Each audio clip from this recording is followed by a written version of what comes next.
In the land of saints and sinners, I was an angel, living in the garden of evil. This kept going over and over in my brain every time I thought of the title of this movie. But in all seriousness, finally we have been given a story that is worthy of Liam Neeson's talent.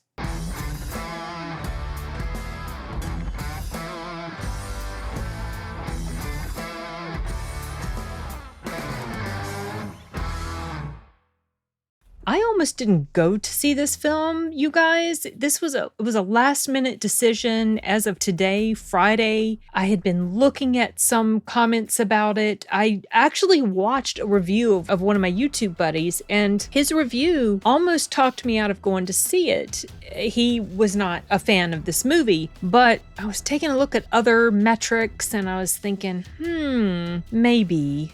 And so I took a chance on this film, and I am glad I did. It's strange because while Neeson is playing a very typical role that he has been playing in so many films since Taken, you know, like someone who is retired from doing rough and tough and bad things or whatever, this story is done in such a way that it does not feel generic like a lot of the other things that he's been in lately has felt, like Blacklight. There was another one, Memory, even though I liked Memory more than Blacklight, I think that was the name of it, it still felt on the generic side. And then there was Retribution. I did enjoy Retribution. He didn't play that stereotypical character, but a lot of his films as of late just have not had that oomph to it that I think a lot of people keep hoping for whenever they go to see a Liam Neeson movie. This one actually did, and it was interesting because it took place in Ireland, time period 1974, so a lot of the modern day conveniences were not a thing in this movie, and I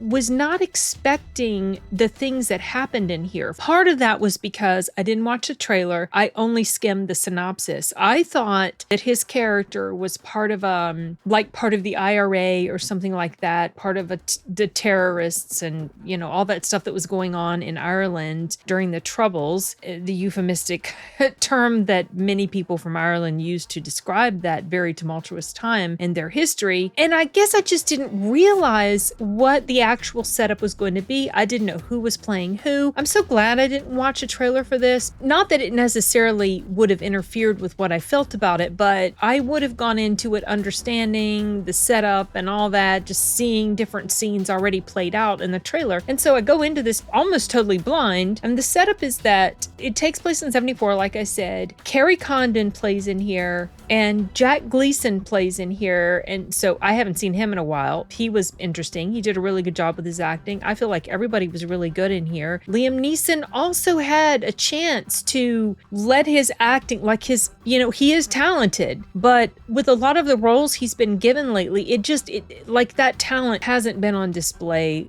like we know it could be. In this film, there is a specific scene that happens towards the beginning of the film. There's like, wow, that was really well done. And I think I'm going to like this movie. So let me get back to the setup. Kerry Condon plays a role that I have not been used to seeing her play. Now, granted, I haven't seen everything she's been in, but she was a nasty character here. And by nasty, I mean she was bad. She felt like she was fighting on the right side. She was one of the terrorist groups that was involved in bombing and stuff. And so that's what happens. They're involved in some bad activity. They flee. They go to the area where Liam Neeson lives. And Liam Neeson, it just so happens, he actually had nothing directly to do with them, which I thought that was supposed to be what it was, but no, it wasn't. He just he crosses paths with them in a certain way, and he does have a background that he is trying to walk away from, but this entanglement with them, and every time I say the word entanglement I think of Jada Pinkett Smith. Okay, whatever. This entanglement that he has with them gets him caught up in things he would rather not, but he feels the need to because of a situation that he is aware of and he is trying to help someone. So I felt like the way his character was pulled back into it was done in a manner that was solid enough, and there was depth to these characters. Even the character of Kerry Condon, who was a baddie in here, I felt like she played her part really well, and they try to give her a bit of depth by examining or demonstrating the care and concern she has for her brother, who's one of the members of her group. So she's not necessarily a completely, 100% in the bad zone, because there are things that she does through the course of the film that do demonstrate, she's willing to do whatever she has to do, but she's not necessarily someone who would choose to kill unnecessarily, let's say.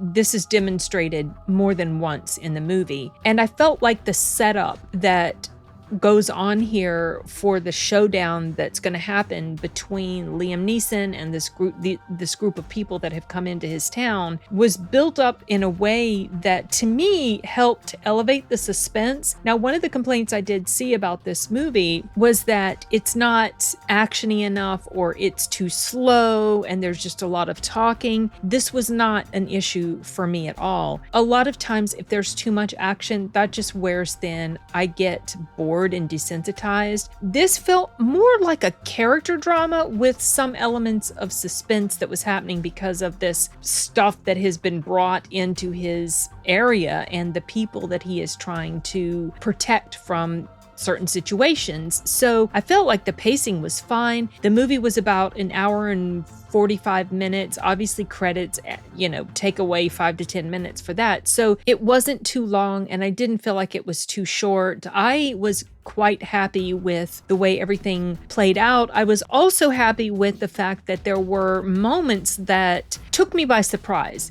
I felt like I could predict where things were going to go, and that didn't happen every single time. Sometimes it did, and sometimes it didn't. And I also liked that the character played by Jack Gleeson, he's presented to you in the beginning in a certain way, and you're like, oh, you think you've got this guy pegged for sure. Like, you think you know for sure where things are going to go, especially after an interaction that he and Liam Neeson's character have. And then it ends up things develop in a much different way. And it was like, wow, that's so interesting. I like how that was handled. And I really think I'm going to like this movie. I'm saying these things to myself as the movie's going on because I wasn't completely convinced until probably 30 minutes in that this was probably going to be a pretty decent film. It takes about 30 to 35 minutes for the setup of what's actually going to be the pivot in this story, like what's getting things going in this story, what is setting the plot in motion. That doesn't happen until about 35 minutes in.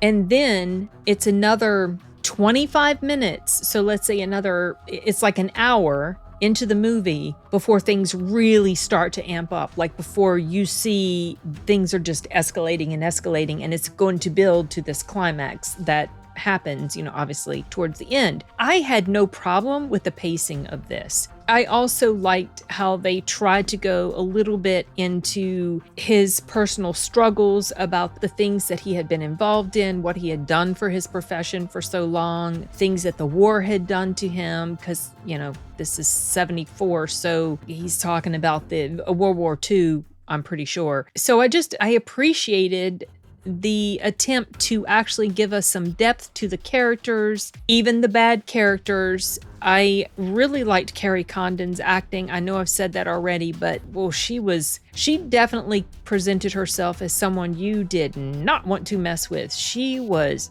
a fierce antagonist, and you'll know what I mean whenever you watch it. Also, just Gleeson's character, that there was more depth to him than I anticipated or expected. I also liked the interactions that Neeson's character had with the guy who played the cop. Oh my gosh, I can never remember how to say his name. It starts with a C and it's quite unusual. You guys know exactly who he is. I'll post his name up whenever I'm editing this. Another thing that I appreciated about this film was the cinematography. It takes place in Ireland, and the landscape is just beautiful. I liked that I was able to experience seeing these visuals on the big screen. There's something else that I appreciated about the story was there's a place that Liam Neeson takes people to, and you look around the place and you see these different things that symbolize or represent events. I'm trying to be vague, but I thought that was an interesting touch to see that visual representation of this thing. I'm going to keep it vague there just so you guys will be able to just see it for yourself and let it sink in without me telling you what it is. There were two things that I wrote down in the con category. They're not huge cons, but they did stand out to me as something that felt a bit weak in the writing department. It was a plot device that had to move things along, so I get that it was something that had to happen. One of the things was the setup for how a character found out about something came across to me as a bit lame, and the chances of this happening realistically feels like it would be pretty low. Obviously, like I said, it was a plot device, had to move things forward, but I had an issue with that part. Then there was another situation that I wrote down in the con. It had to do with how his character found this group of people. I don't understand how this happened. I don't know if there was maybe something edited out, or if there was something that was mentioned in the dialogue that I just didn't pick up on, because you guys, this takes place in Ireland. The dialect is very prominent. It wasn't so much that I couldn't understand what was basically being said and talked about, but there were definitely moments where phrases would be said or things would be mumbled, because sometimes people in film, they don't talk very clearly. It's very possible there was a phrase that slipped past me and I didn't catch it, and I didn't realize that was actually referring to how he was able to find this group of people or where they stayed. So I'm not sure if it's fair to call that a con. Maybe a rewatch with subtitles on would clear that up. Anyway, those are really the only two issues I had with this film. I was fine with the pacing, which was a turnoff for one of my YouTube buddies. Even though, yes, this was a character very typical for Liam Neeson, I felt like it was handled in such a way that I was fine with him playing this type of character, because he was given material that enabled him to pull out this acting talent that we know he has. Also, he was supported by a great cast of characters and the setting and all of that. So yeah, this was a definite thumbs up for me. On Letterboxd, I rated it a 3.75, so like a 7.5. I really enjoyed it. And if you guys like Liam Neeson, if you like this type of story, give it a shot. Maybe you'll like it. So that's all I have to say about In the Land of Saints and Sinners. I'm going to wrap this one up. Later, guys.